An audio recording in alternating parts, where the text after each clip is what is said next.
This video is sponsored by BuyMode mobile app.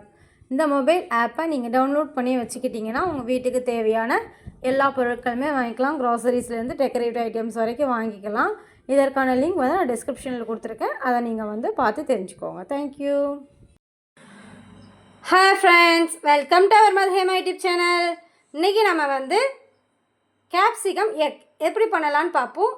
கேப்சிகமில் வந்து பொரியல் பண்ணுவாங்க. இதில் வந்து முட்டை போட்டு பொரியல் பண்ணோம் அப்படின்னா நமக்கு நல்லா டேஸ்ட்டாக இருக்கும். அது எப்படி பண்ணலான்னு பார்ப்போம். அதுக்கு தேவையான பொருள் என்னென்னு முதல்ல பார்த்துருவோம். ஒரு கேப்சிகம், 2 முட்டை, ஒரு பெரிய வெங்காயம், 2 பச்சை மிளகாய். பச்சை மிளகாய் சேராதவங்க ஃபுல்லாகவே பெப்பர் யூஸ் பண்ணிக்கோங்க. பச்சை மிளகாய் சேர்றவங்க பச்சை மிளகாய் யூஸ் பண்ணிக்கலாம். இப்போ அது எப்படி கட் பண்ணி பண்ணலான்னு பார்ப்போம் வாங்க. இப்போது நம்ம அதுக்கு தேவையான வெங்காயம், கேப்சிகம் எல்லாமே வெட்டி எடுத்துக்கலாம். எப்போவுமே கேப்சிகம் வந்து நம்ம வெட்டும் போது வந்து இந்த இருக்குது பார்த்தீங்கன்னா, நடுவில் இதை வந்து லைட்டாக இப்படி கட் பண்ணி எடுத்துக்கணும். ஃபஸ்ட்டு கட் பண்ணிங்கன்னா வந்துடும்.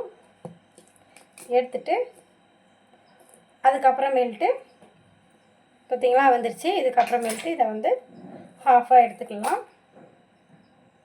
நெக்ஸ்ட் இதை அப்படி வச்சு நம்ம கட் பண்ணிக்கலாம். ரொம்ப சின்னதாகலாம் கட் பண்ண வேண்டாம். ஓரளவுக்கு நம்ம பெருசாகவே கட் பண்ணிக்கலாம். அப்படின்னா தான் நமக்கு வந்து அது வதங்கி வரும்போது நமக்கு நல்லாயிருக்கும். ரொம்ப பெருசாக இருந்தாலும் நல்லா இருக்காது, ரொம்ப குட்டியாக இருந்தாலும் நல்லா இருக்காது. ஓரளவுக்கு நல்லா மீடியம் சைஸாக நம்ம வந்து யூஸ் பண்ணிக்கலாம். இது வந்து வெயிட் லாஸ் ட்ரை பண்ணுறவங்க கூட இந்த கேப்சிகம் எக் வந்து எடுத்துக்கலாம். இது ரொம்ப நல்லது. மார்னிங் வந்து பிரேக்ஃபாஸ்ட்டுக்கு பதிலாக நீங்கள் இதை எடுத்துக்கிட்டிங்க அப்படின்னா உங்களுக்கு நல்லா ஒரு ஸ்டொமக் ஃபில்லிங்காக இருக்கும். இதில் வந்து இந்த சீடு இருக்குது. இது வந்து வேணும் அப்படின்னாலும் சேர்த்துக்கலாம், வேண்டாம் அப்படின்னாலும் எடுத்துக்கலாம். காரம் பிடிக்காதவங்க எடுத்துக்கோங்க, காரம் பிடிக்கிறவங்க வச்சுக்கோங்க. ஏன்னா ரொம்பலாம் காரம் இருக்காது, லைட்டாக காரமாக இருக்கும். அதனால் வேணுன்றா வச்சுக்கோங்க, இல்லைன்னா எடுத்துக்கோங்க. நான் இன்றைக்கி எடுத்துட்டேன். குட்டி பசங்களுக்கு கொடுக்கும்போது அந்த சீடோடு இருக்கும்போது அவங்களுக்கு காரமாக இருக்கும், அதனால் நான் எடுத்துட்டேன்.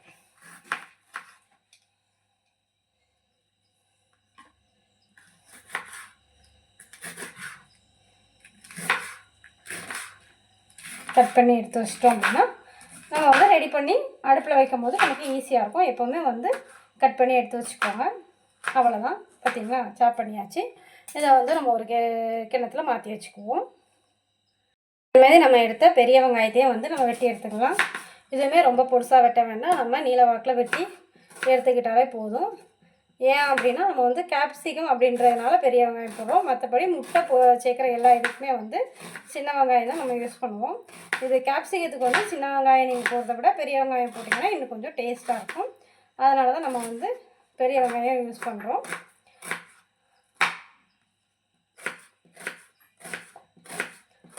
இப்போது நம்ம வந்து பெரிய வெங்காயம் வந்து நீளமாக தான் வெட்டியிருக்கோம். நீளமாக வெட்டி போடுங்க, அதான் நமக்கு வந்து முட்டையில் வந்து உங்களுக்கு டேஸ்ட்டாக இருக்கும். சின்னதாக வெட்டுறதை விட டேஸ்ட் அதிகமாக இருக்கும். நெக்ஸ்ட்டு இதை வச்சு எப்படி பொரியல் பண்ணுறதுன்னு பார்க்கலாம் வாங்க. இப்போ நம்ம வந்து அடுப்பை ஆன் பண்ணிட்டோம். அடுப்பை ஆன் பண்ணதுக்கப்புறமேட்டு நல்லா வந்து பாத்திரம் நல்லா காயணும். காஞ்சதுக்கப்புறம் எண்ணெய் ஊற்றிக்கலாம். எண்ணெயை ஊற்றிட்டு என்ன பண்ணலாம் பார்ப்போம். இது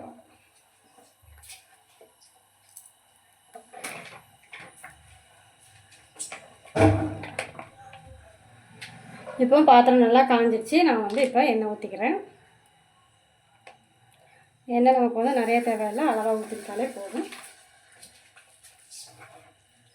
எண்ணெய் ஊற்றி எண்ணெய் சொட்டதுக்கப்புறமேட்டு எப்போவுமே நம்ம வந்து வெங்காயம் தான் முதல்ல போடுவோம். இந்த முட்டை பண்ணுற ஐட்டங்கள் எல்லா இதுக்கும் வந்து நம்ம வந்து வெங்காயம் போடுறத விட இந்த பச்சை மிளகாவை ஃபஸ்ட்டே வந்து போட்டு நீங்கள் லைட்டாக ஃப்ரை பண்ணிக்கோங்க. லைட்டாக தெறிக்க தான் செய்யும்.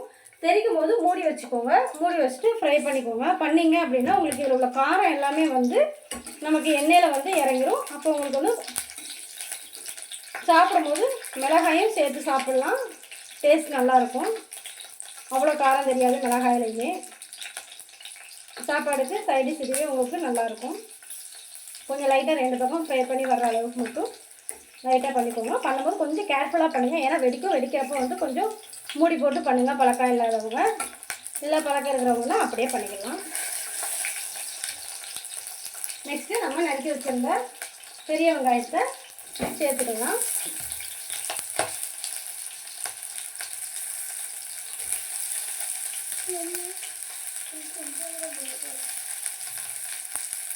பெரிய வெங்காயத்தை சேர்த்துக்கிட்டு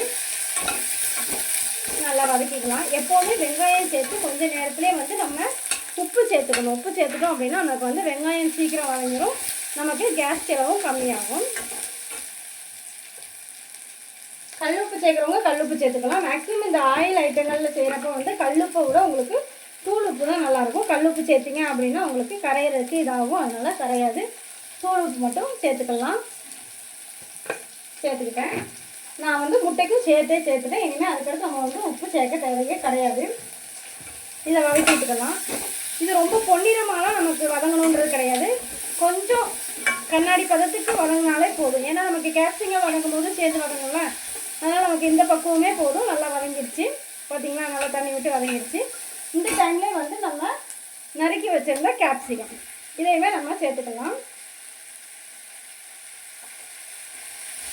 சேர்த்துக்கிட்டு இதையுமே நல்லா வதக்கி விட்டுக்கோங்க. கேப்சிகம் வந்து உங்களுக்கு ஏற்கனவே வந்து அதில் கொஞ்சம் நீர் இருக்கும், அதனால் அது கொஞ்சம் நீர் விட தான் செய்யும். அதனால் நீங்கள் ஹை ஃப்ளேம்லேயே வச்சுக்கலாம், லோ ஃப்ளேமில் வைக்கணுன்றது கிடையாது. ஏன்னா நீர் காயின்றதுனால அது நீர் வந்து விடுறப்போ நம்ம நீர் சீக்கிரம் வற்றணும். ஏன்னா உங்களுக்கு குடமிளகா வந்து அதில் அப்படியே அந்த க்ரன்ச்சியாக இருக்கிறதா நமக்கு டேஸ்ட்டே. ரொம்ப வதக்குன்றதா கூட நமக்கு சாப்பிட முடியாது. இந்த மாதிரி ஹை ஃப்ளேமில் வச்சிங்கன்னா தான் அந்த க்ரன்ச்சினஸ் கிடைக்கும். அந்த க்ரன்ச்சியாக பண்ணும்போது தான் நமக்கு நல்லாயிருக்கும். பார்த்திங்களா, தண்ணி விட ஆரம்பிச்சிடுச்சா? இப்போ பாருங்க தண்ணியாக எது பார்த்திங்களா, தண்ணி விட ஆரம்பிச்சிடுச்சு. இதை அப்படியே ஒரு 2 மினிட்ஸ் ஃப்ரை பண்ணாலே போதும். கேப்சிகம் எப்போவுமே நம்ம வந்து குக் பண்ணாமல் சாலடாகவே யூஸ் பண்ணிக்கலாம். இப்போ வந்து குக் பண்ணுறோம், அதனால் நம்ம ஆஃப் குக் பண்ணாலே போதும்.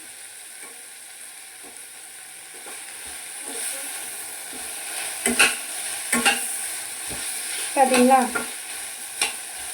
ஓரளவுக்கு வதங்கி வந்துடுச்சா? ஒரு சிலருக்கு வந்து நல்லா குக் ஆனால் தான் பிடிக்கும், ஒரு சிலருக்கு வந்து ஹாஃப் குக்லேயே பிடிக்கும். எனக்கு வந்து இதுவே ஓகே தான், ஏன்னா அந்த க்ரன்ச்சினஸ் தான் இதில் உள்ள ஒரு ஹைலைட்டே. இப்போ அதுக்கடுத்து நம்ம சிம்மில் வச்சுக்கலாம். எக் ஊற்றும் போது வந்து சிம்மில் வச்சுக்கணும். சிம்மில் வச்சுக்கிட்டு நம்ம முட்டையை உடச்சி ஊற்றிடலாம். 2 முட்டை எடுத்து வச்சுருந்தோம்ல, அந்த 2 முட்டையும் வந்து உடச்சி ஊற்றிக்கலாம்.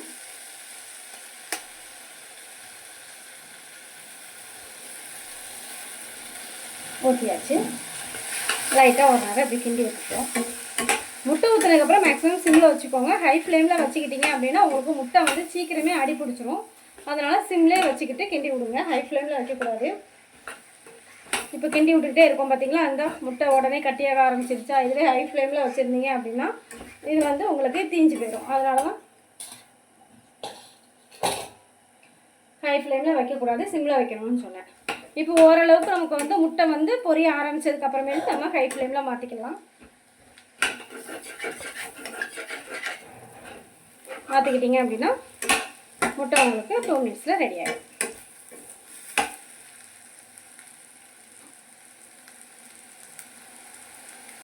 இப்போ லாஸ்ட்டாக நம்ம வந்து மேலே பெப்பர் போட்டு தூவிக்கலாம். உங்களுக்கு எவ்வளோ வேணுமோ அவ்வளோ வந்து பெப்பர் போட்டு இறக்கிக்கோங்க. பெப்பர் நிறைய போடனாலும் போட்டுக்கலாம், ஏன்னா எக்குக்கும் பெப்பருக்கும் நல்லா டேஸ்ட்டாக தான் இருக்கும். அவ்வளோதான், நமக்கு தேவையான முட்டை பொடி மாஸ் ரெடி ஆகிடுச்சு. கேப்சிகம் முட்டை பொடி மாஸ்.